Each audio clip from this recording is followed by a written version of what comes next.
Hi, this is Nathan from Teach the Table, and today I'm teaching you how to play the Voyages of Marco Polo.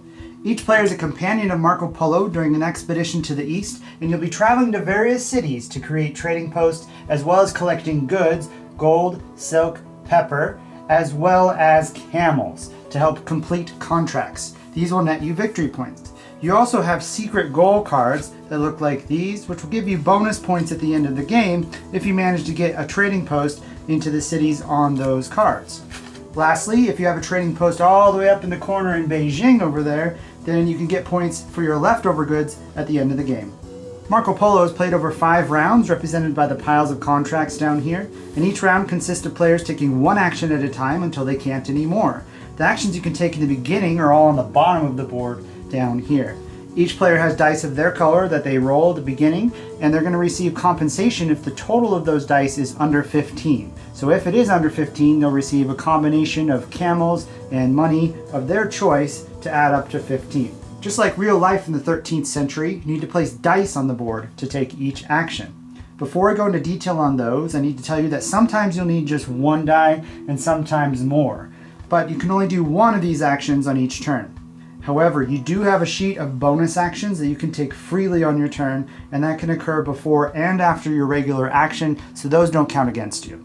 The bonus actions are simple. You can trade in the resources on a contract to complete it, which gives you some sort of bonus as well as victory points, and then you place it in your drawer here, face down, to indicate that you've completed it. Whoever has the most of these at the end of the game will get 7 additional points. You can also place a die of any value that you like up on the money bag up here in order to take 3 coins. You can also pay 1 camel in order to re-roll any die that you like, or you can pay 2 camels to change a die up or down 1 face value.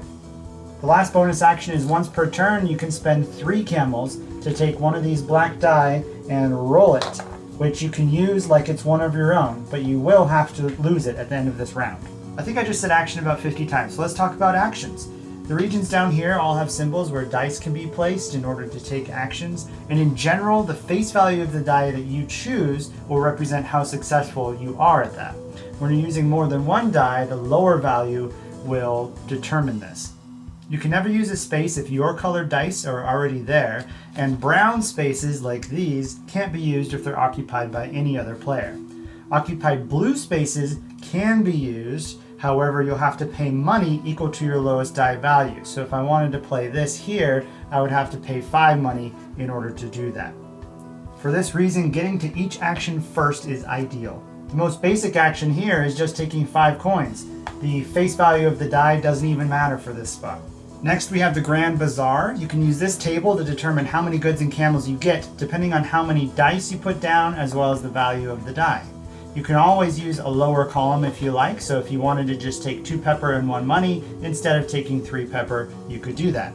All goods and camels you gain are kept in your warehouse in their various spots. This track here is for the Khan's favor, where dice are placed left to right, and the value of the die that you play must be equal to or greater than the previous die that was played. This action will net you 2 camels and 1 good of any type. Here you can get some new contracts, and you can choose 1 or 2 of them. Keep in mind that you need to place these on your player board, so if you have unfulfilled contracts on your board already, you'll need to discard them to the bottom of the special contracts pile here to make room for new ones. You simply choose a contract at the die value that you chose or lower, and you place it on your board. If you choose the one under 5 or 6, you get additional bonuses up there as well. After you're done, you simply move all the remaining contracts to the left. And if at the beginning of your turn, before you take this action, there aren't any contracts here, then 2 of them will come out from the special contracts pile to give you some small options. Last and maybe the most important action is traveling. You'll need to pay some money to move your character along the board a number of spots, keeping in mind that there may be additional tolls to pay on the board. There's 3 types of stops that you can make.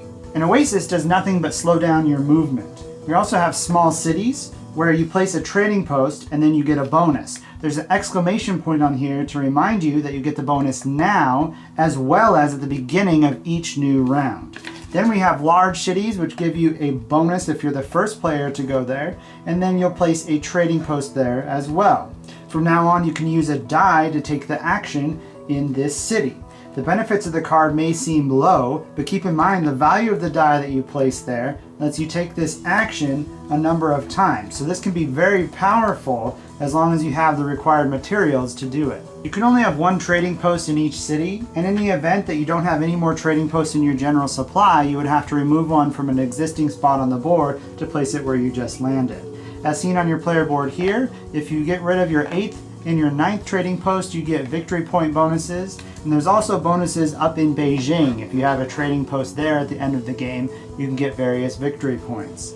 The other advantage to Beijing, as I mentioned earlier, is that it lets you exchange your leftover goods at the end of the game for 1 victory point for every 2 goods. Camels are not goods though.